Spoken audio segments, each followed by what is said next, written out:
fiery horse with the speed of light, a cloud of dust, and a hearty Hi-Yo Silver, the Lone Ranger.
With his faithful Indian companion Tonto, the daring and resourceful masked rider of the plains led the fight for law and order in the early western United States.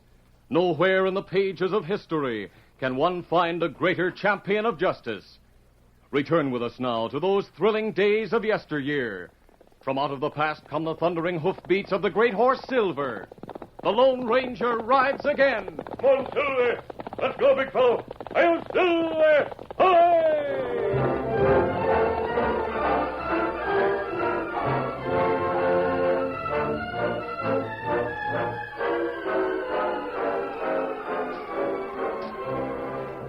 Cannonball McKay, owner and driver of the fastest stage in the territory, swept the main street of Orient with a backward glance, then turned the knob of a door-lettered office of the United States Marshal. Marshal Jim Hanley lifted grave eyes from the papers on his desk, and for a moment, the lawman, bearded and burly, and the slim, smooth-faced driver in the battered Stetson and dusty jeans studied each other. Cannonball was the first to speak. Howdy, Marshal. I heard you wanted to see me. That's right, amigo. Sit down. I'll get plenty of that on the box, and I'm in a hurry to go home. Just tell me why you took that one-armed fella Clem in as your partner when he blew into Orient a few weeks back. Clem made you any trouble? Not exactly, but he's quarrelsome and insulting. Well, Clem's soured on the world. He's had a lot of tough luck. Tough luck, was it? Cannonball, I hate to tell you this, but he did 10 years in the Montana pen for holding up a state. Who told you that? I got a notice from the warden up there. He says Clem was the meanest prisoner he ever had, always trying to break out. The guards finally had to shoot him in the arm. And I can tell you something more.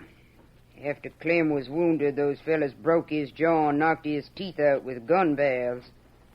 Prison sawbones could have saved his arm, instead of whacked it off. So you knew what happened, and you took him in just the same, huh? Now listen, Marshal. Clem and me teamed up long before they sent him to the pen. He couldn't have been in on that hold-up because I was with him at the time, so I know. But my word didn't count in court. Well, it counts with me, Cannonball. If you say Clem was innocent, he was. But he's making it bad for you. How so? The Wells Fargo and post office people know about Clem and his record. They say you've got to get rid of him or they'll cancel their hauling contracts. Let 'em do it. Clem's my partner.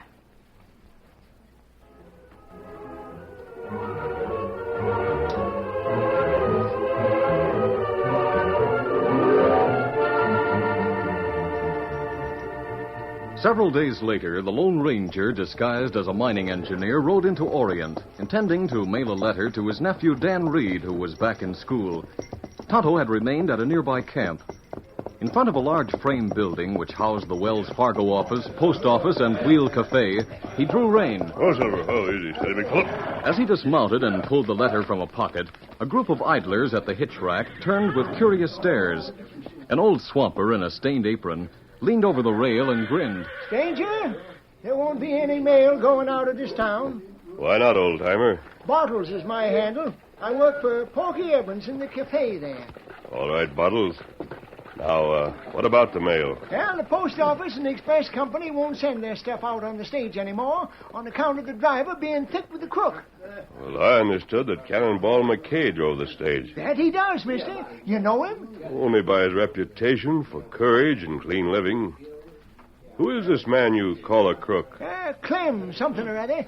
That's him standing across the street. That one-armed fella with the bleached-out face and twisted mouth. He seems to be watching for someone. Here comes Collins, the express agent, with my boss. Bottles, get inside and spread some fresh soda. Sure, boss, sure. Say, that Clem hombre is heading this way. Collins, you'd better watch out. He might have it in for you. He's packing a gun in his pants pocket. See how that gallus is stretched? I'm not scared of him. Just a minute, Collins. Stay. What do you want? It can give you a hauling back to Cannonball. I'm leaving town. You can't leave too soon. They shouldn't have ever turned a crook like you loose on honest people. You can't call me a crook. What are you going to do about it? I'll show you. He's going to shoot. Get behind me, Collins. Clem, give me that gun. Stand back, stranger. I want that gun. Don't make me hurt you. Let go my hand. Look, he shot him to the ground. There, I've got it. Now, Clem, stand still and cool off. Here comes Cannonball and the marshal. Clem, what they doing to you? What they're doing to him? That Penn crazy critter tried to gun me. The stranger disarmed him. Collins called me a crook. I never took a cent in my life. Never hurt anyone. But look what the law done to me. Took the best years of my life. Made me a cripple. Come on, Clem. Let's go home. Here's his gun, Cannonball. You better keep it away from him. Not so fast there. Don't you gents want Clem arrested? I don't, and Collins shouldn't. He provoked the gunplay. Well, Collins? I suppose I'll have to give him another chance to kill me. Let him go. Back in camp, the Lone Ranger told Tonto about his adventure while stripping off his disguise and resuming riding clothes and mask. And what we do, Kimasabi? For the time being, I want you to hang out around the express office and Wheel Cafe. Get acquainted with the old swamper. He hears everything and tells everything. And keep Clem away from Collins. We do.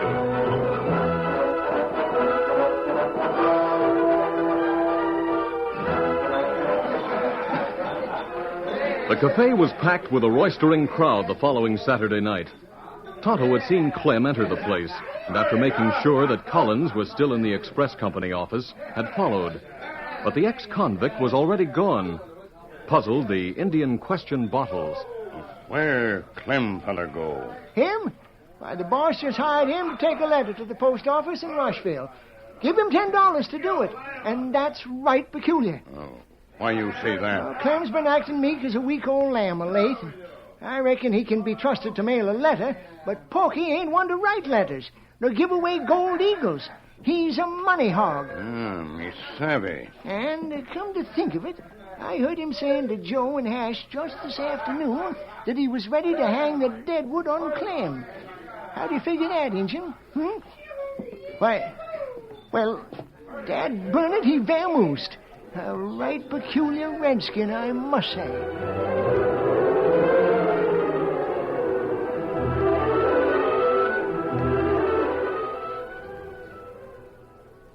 It was the hour just before daybreak, the one still hour in Orient. The cafes and dance halls had closed their doors, and the streets were dark, except for a dim light in the Wells Fargo office and a lantern which burned every night outside the marshal's office. The black silence seemed to deepen, until packed like powder, it exploded into roaring gunfire. Roused from sleep, Marshal Hanley jerked on his boots, grabbed a gun, and bolted to the street.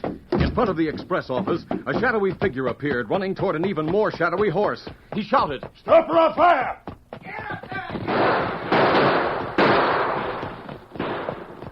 Collins, where are you? Hey, what's wrong, Marshal? Come here, Porky. The Wells Fargo door's open. Come on, Joe.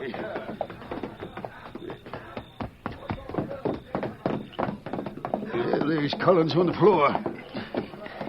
Yeah, he's dead. Sure is, Marshal. This way, boys. We're fetching your lantern, Marshal. What happened to Collins? Somebody killed him and got away on a horse. Take that lantern and look around the street. I might have hit him or I might have dropped something. Yeah, we'll look. Collins told me he was keeping a bag of gold dust here. Well, if he was, it's gone. Looks like that Clem fella did fix it. He said he would, remember? Yes, I know. Sure looks bad for him. But I reckon he's been home with Cannonball. Hey, Marshal. Huh? We found some empty 41s, that's all. Clem had a 41 Colt the other day. Huh? He must have reloaded on the run. Well, by golly. Come here, boys, and we'll form a posse. Meanwhile, the Lone Ranger had remained awake at his camp, waiting for Tonto to return. At the sound of hoofs, he drew back from the fire, aware that two riders were approaching. A moment later, the Indian appeared in the light with Clem. Here I am, Tonto. Who's that masked man? Why'd you make me come here? Never mind the mask, Clem. What happened, Tonto? Well, Porky, who keep Cathay, send Clem to Rushville with letter.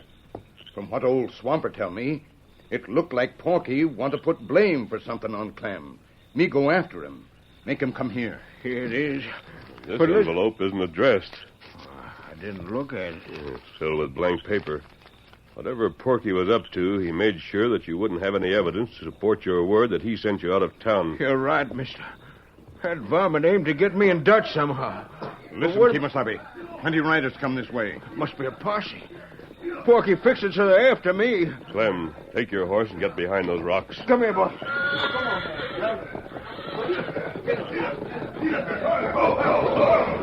There, Marshal! It's a masked man and an Indian. Cover them. Hey, now, wait.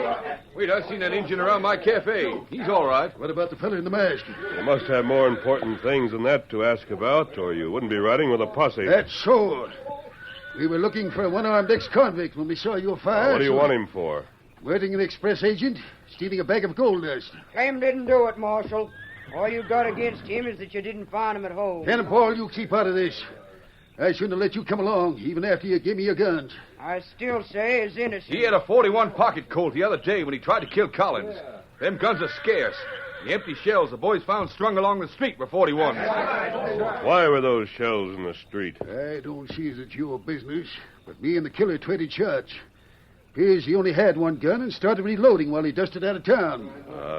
I see. Yeah? Well, you haven't said whether you seen that crook. Who's a crook with a sidewinder? Hey, There he He is. hasn't got a gun. Grab him, Porky. Got him. Stand still, you. Well, Clem, you're under arrest. Don't be hasty, Marshal. Now, you stand back. I'm going to hold you for harboring a... Watch it.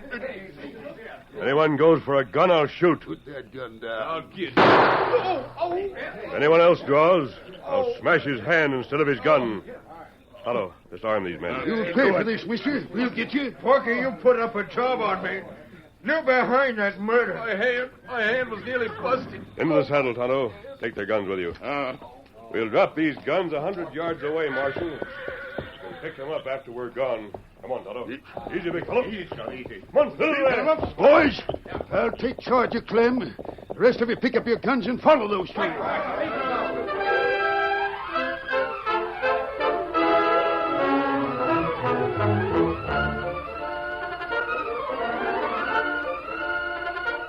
The curtain falls on the first act of our Lone Ranger story. Before the next exciting scenes, please permit us to pause for just a few moments.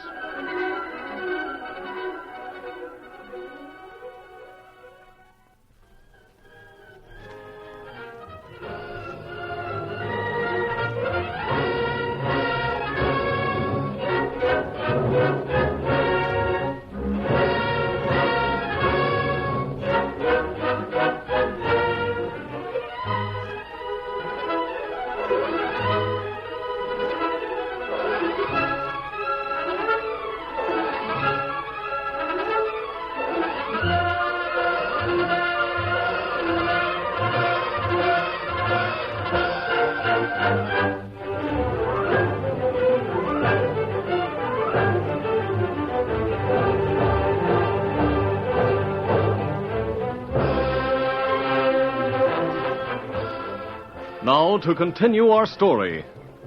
Suspected of complicity in a murder for which one innocent man was already under arrest, the Lone Ranger and Tonto had escaped from Marshal Hanley and his posse.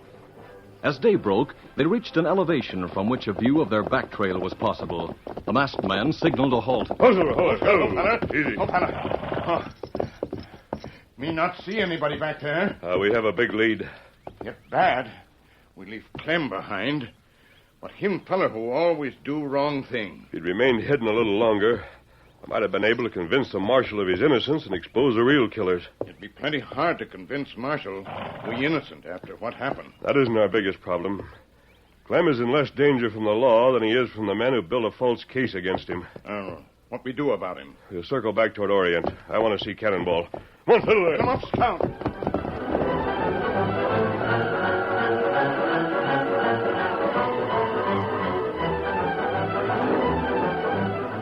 Accompanied by Cannonball, the marshal had taken Clem back to town immediately after his capture, and the one-armed man was a prisoner in the ramshackle jail when the posse returned from their futile chase after the Lone Ranger and Tonto.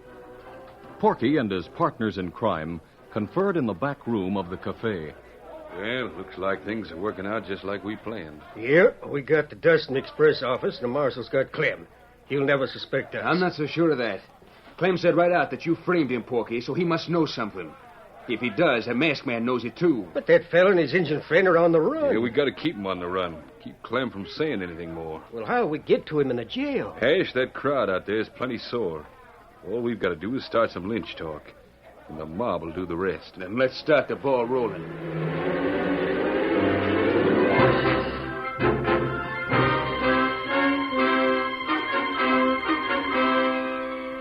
As the killers launched another plot against Clem's life, Cannonball took down a 10-gauge shotgun from the wall of a cabin, which stood at the edge of town with a stage shed and stables nearby. Into the yawning mouths of the sawed-off barrels, the stage driver poured handfuls of black powder and horseshoe nails. A tattered silk dress which lay on the floor furnished wadding for the deadly loads, and caught a flow of tears. For Cannonball, reputedly the toughest whip who ever rolled at Concord on the western trails, was weeping, unaware that the Lone Ranger and Tonto watched from the doorway. The masked man spoke softly. That's a terrible weapon, Cannonball. The masked man, what do you want? We're here to help Clem. We're sorry. Now, wait, mister. Just because you caught me crying like some wishy-washy woman, don't get wrong ideas. I'm hard as the nails I'm going to use on any mob that tries to lynch Clem. Do you think that's possible? If you knew this town, you wouldn't ask. I've got my best horses hooked to the stage, and old Bottles is watching what goes on downtown. Bottles, come now. Cannonball! Cannonball! Cannonball! Fellow in a mask. That's right peculiar. Now, never mind that. What's happening? Porky, Joe, and Hash are making lynch talk. There's a crowd of 200 to 300 fellas around the cafe. Any minute they'll be heading for the jail. We got to get Clem out of jail and into my stage. Them varmints figured on you trying to use your stage. Some of them have torn up the planks off the bridge twixt here and Rushville. Maybe we can use it anyhow. Drive as close to the rear of the jail as you can without being seen. We'll see you there. I'll start right now. Grab a gun, Bottle. I sure will. Come on, Tonto. You're in. Easy, big fellow. Scout. Come on, fiddle there. Get him up, Scout.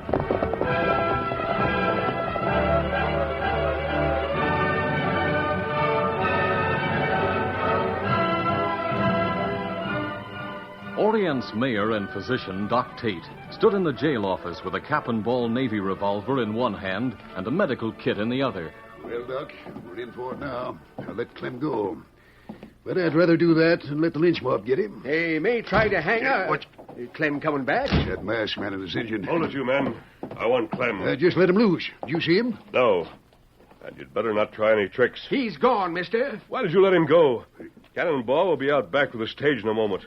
We could have moved him to safety. There's no use trying to find him. There's a lynch mob coming, and you'd better get out, too, before that mob gets here. They know you hid Clem, and even if you're not guilty... Clem is innocent, Marshal. I wanted to tell you that when we met before, but circumstances prevented me. You mean there's something to his story that Porky framed him? Porky Evans sent him out of town with a fake letter, thinking that the trip would keep him from having an alibi. But he has one just the same. Anna was with him at the time of the holdup and murder. That's right, Marshal. Bottles, him know about letter. Another thing. No one-armed man on a running horse could have worked the ejector rod on a gun fast enough to drop all the empty cartridges on the street. Come to think of it, Clem couldn't have reloaded. He'd need strong teeth or a belt to hold the gun barrel, and he hasn't got either. No wonder Porky's been stirring up a mob. He didn't pull the job alone. That fellow Joe was with him right after the shooting. And I'll bet the one I shot at was Hash. You'll never prove it. You can't even arrest them now that the mob's behind them. We'll get them. Just do as I say. Here come mob, Kemosabe.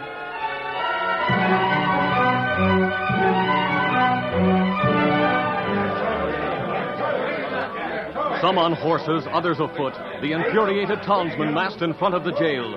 Following a line of least resistance like a flood, they failed to surround the building immediately due to a tight board fence at the rear. At that decisive moment, the marshal and Doc Tate, acting on the masked man's knowledge of mob behavior, appeared on the front steps, guns in hand. What do you men want? We want that killer.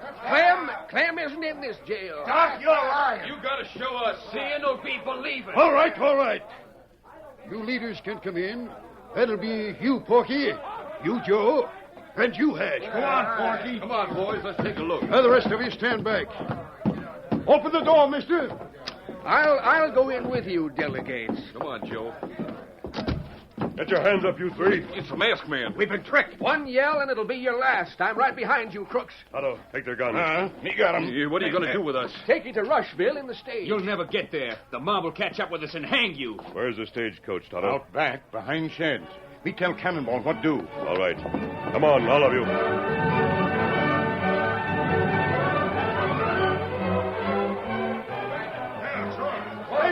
Take it easy, men. What's keeping Porky and the others? They should be packed now. Out of the way, Marshal. You rush me and I'll fire. Hey, that's Cannonball stage. That's right. They're trying to sneak that killer away. You fellas who've got horses, follow me. Come on, let's go.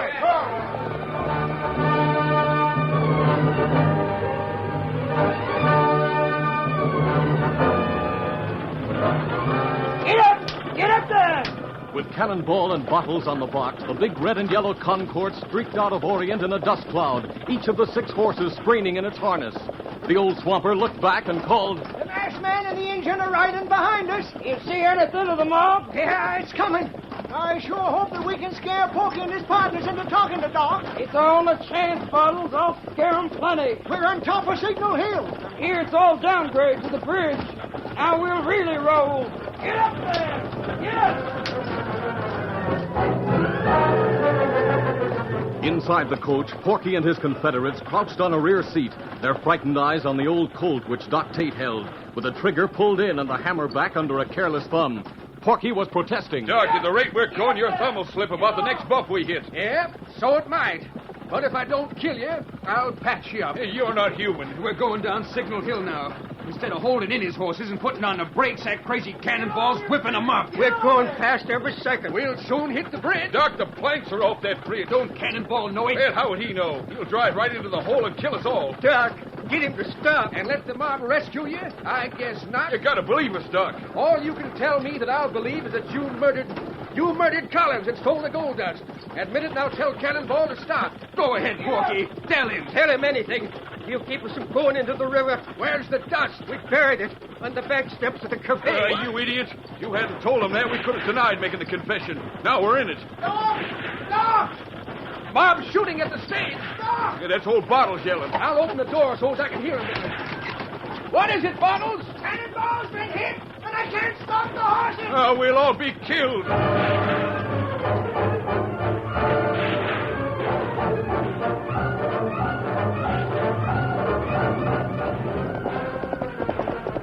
Otto, keep shooting back.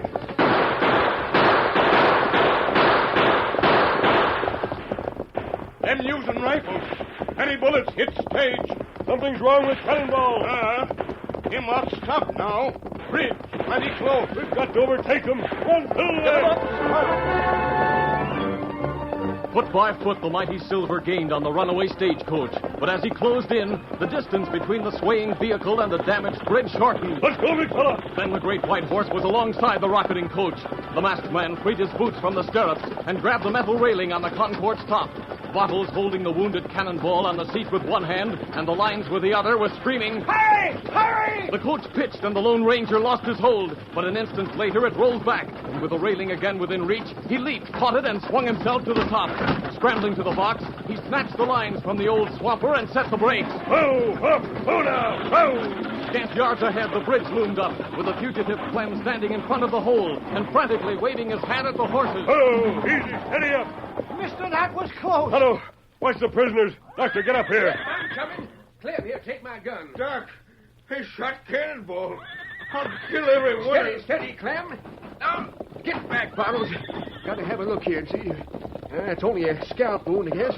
Here comes a mob. Hold your fire, you men. You shot Cannonball. We know we're not shooting. We didn't mean to hurt Cannonball. He's the best man in Orient. But that Clem there... He's innocent. I got a confession from Porky and his sidekicks when they thought Cannonball was driving them into the river. I can take you where they hid the gold. Now, all you men but Clem, get down off this stage top. I've got some fixing to do on this little lady. Lady? Doc, what are you talking about? Yes, I always knew. I reckon everyone should know now that Cannonball's a woman. Land say so. She's my wife. When they sent me to the pen, she cut off her hair and put on pants and boots and did a man's work while she waited. Take off your hats, you fellas. We're going to pray that Cannonball don't die. She won't. She won't. She's coming to right now. Clem, kiss me. Sure, partner. You're going to be all right. Everything's all right. A woman stage driver. Now, that is right peculiar. Doc, you're a knowing sort. Who is that masked man? Help us. Why, he's the Lone Ranger.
This is a feature of the Lone Ranger Incorporated, created and produced by George W. Trendle, directed by Charles D. Livingston, and edited by Fran Stryker.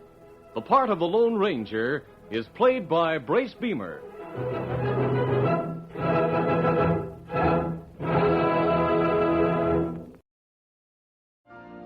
You've been listening to the OTR Gold Network. Find more classic radio at otrgold.com.